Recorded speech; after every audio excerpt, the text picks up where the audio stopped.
Have you ever encountered an instance where a non-Western nation sanctioned a Western country? This has surprisingly never happened before.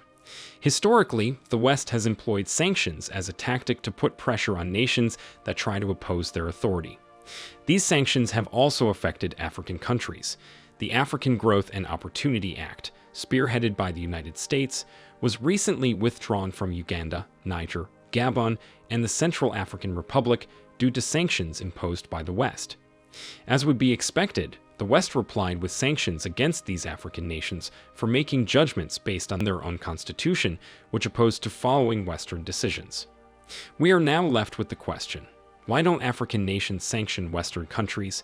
Given that there are 54 African nations compared to 52 Western nations, it is important to think about how collective African sanctions can affect the West. What if every African country united and slapped the West with severe sanctions? Stick to your screen as we bring to you the effects of African countries sanctioning the West. As a kind of punishment for Uganda passing an anti-LGBTQ bill, the U.S. imposed visa restrictions on Ugandan officials in June 2023. In a similar vein, travel restrictions were placed on the military leadership that carried out the coup in Niger by the European Union.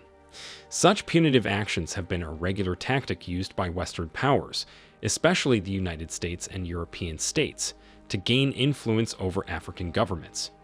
Western behavior has been incredibly ingrained in this tendency.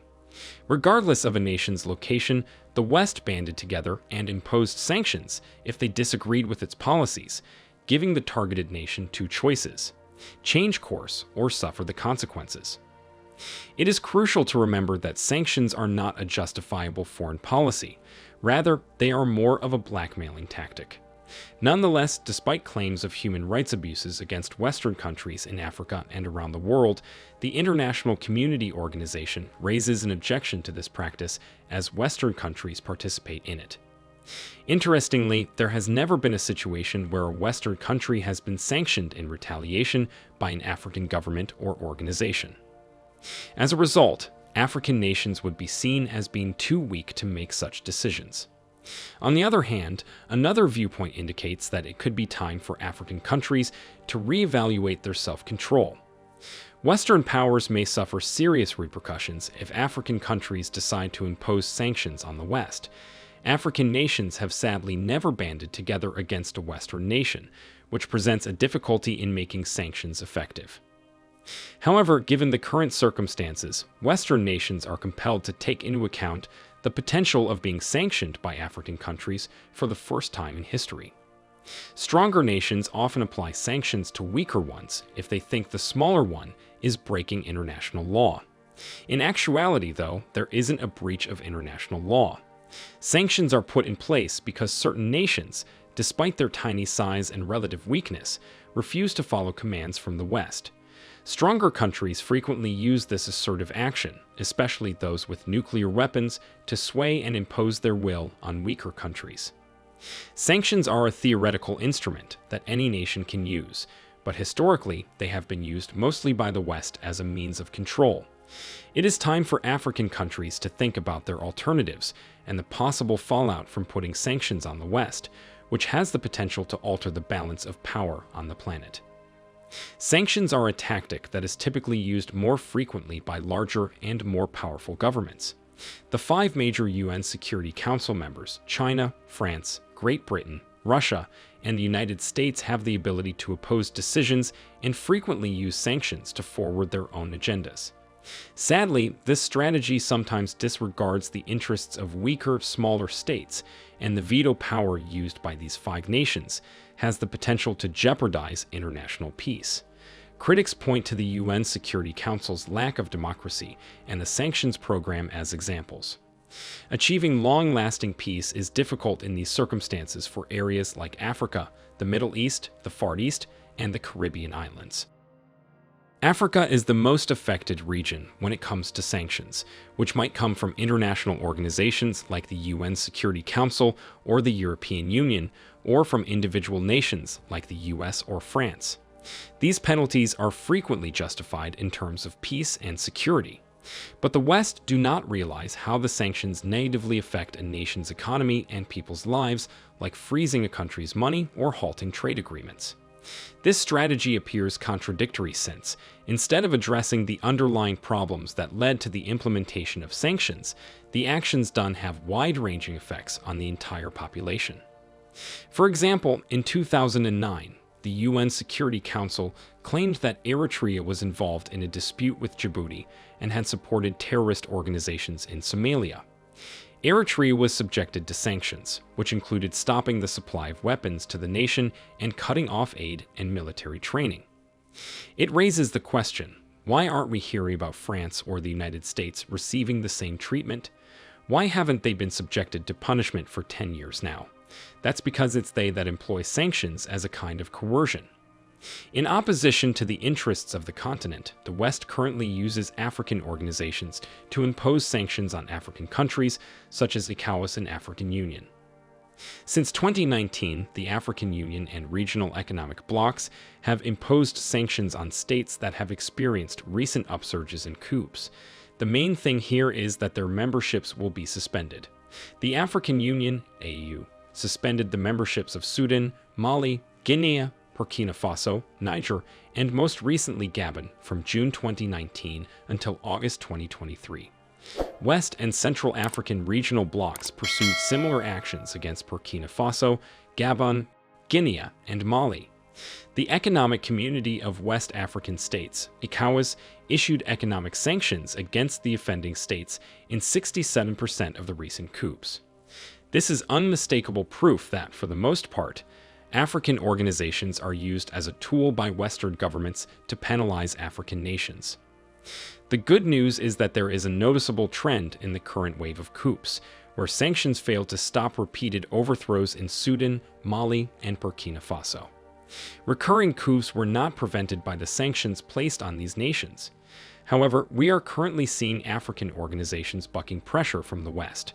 The AU acted with haste against Niger and Chad, but swiftly suspended Mali, Burkina Faso, and Guinea. The AU took independent action, citing security concerns without classifying the circumstance as an unlawful change of government. The story argues in favor of reassessing the function of African organizations and emphasizes the necessity of determining how well they are able to promote peace and stability. The African countries are more vulnerable to outside influence as a result of the activities of the African Union and regional groups, such as ECOWAS. The European Union and other European nations would not have any reason to meddle in African issues at will if these institutions performed their functions well. It is amazing that in times of crisis in Africa, the African Union and ECOWAS continue to turn to the West for support and approval, even in light of the detrimental effects of Western meddling. Even in the face of claims of suffering and corruption, African presidents who receive backing from the West frequently avoid penalties. Nonetheless, leaders who oppose particular agendas risk consequences for a variety of reasons. In general, there is a desire for Africa to declare its independence and reevaluate its relationship with the West. If African groups continue to function as pawns and instruments for Western objectives, their legitimacy is called into question. After enduring Western meddling for a long time, Africa has to be more self-reliant in its approach to development and governance and to resist external demands.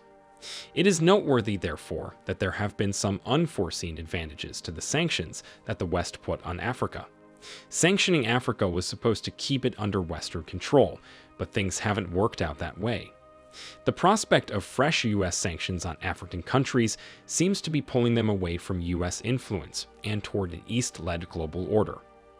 Additionally, proposals to remove Uganda, Gabon, Niger, and the Central African Republic from the U.S.-Africa Trade Initiative have been revealed by President Joe Biden.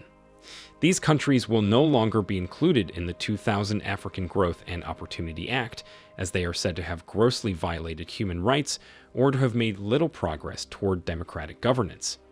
This ruling comes after Uganda was kicked out of the African Growth and Opportunity Act for enacting a contentious anti-homosexuality law that carries the death penalty for some same-sex offenses. In the event of a new Cold War, President Biden's choice may have long-term effects on how African countries align. Non-aligned nations would rather maintain open trade channels than adopt a stance. However, if China, Russia, and India deepen their commercial and military connections with African countries, this action can unintentionally help to the East's expanding might. African countries ought to think about coming together during this time and retaliating against the West with sanctions. In the past, Western nations, especially those that were once colonial powers, have had an outsized influence over African countries. African countries can express their independence, level the playing field, and protest unfair treatment by Western countries by enacting reciprocal sanctions. In order to promote discussion, negotiation, and a more fair settlement of conflicts, Western nations are discouraged from enacting unjust sanctions by the prospect of reciprocal ones. Before enacting reciprocal sanctions, a thorough analysis of the possible economic impact on both sides would be required in the hypothetical scenario, where 54 African nations collectively impose sanctions on 50 European states, the US, and Canada in retaliation for sanctions against African nations.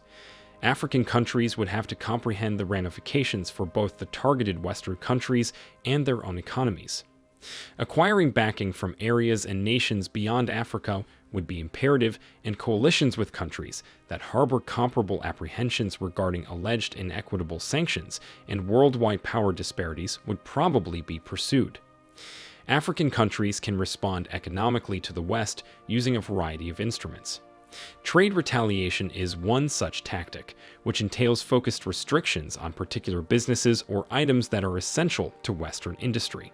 This would entail taking steps to restrict the export of cobalt, which is necessary for the manufacturing of batteries in the West, or reducing the sales of diamonds, which fuel luxury markets. This proposal would require careful planning, consideration of the possible outcomes, and unity among the African countries in it to be effective. When key resources are under the hands of African governments, tensions increase. Another strategy is to apply financial pressure in order to cause financial instability and provide a clear message. Examples of this include freezing diplomatic assets or taking money out of Western institutions. Travel restrictions can damage diplomatic relations and have an effect on economies that are linked, such as restricting visa availability or banning Western officials and corporate executives from traveling. African countries have the opportunity to investigate non-economic tactics by using forums such as the African Union and their collective voice. Collectively opposing Western sanctions has the power to garner support from throughout the world and apply diplomatic pressure. This could be powerful speeches advocating for more equitable trade policies and highlighting the detrimental consequences of sanctions on African development. The issue that needs to be addressed is whether or not African nations are ready to unite and punish the West with the worst penalties possible. It's critical to think about the possible outcomes should Africa as a whole choose to rise up, turn against the West, and side with China and Russia. What do you think about Africa imposing sanctions on the West? Tell us what you think in the comments section below, and please do not forget to like and subscribe to this channel. Turn on the notification bell so that you get notified whenever we upload informative videos like this one. Thanks for watching.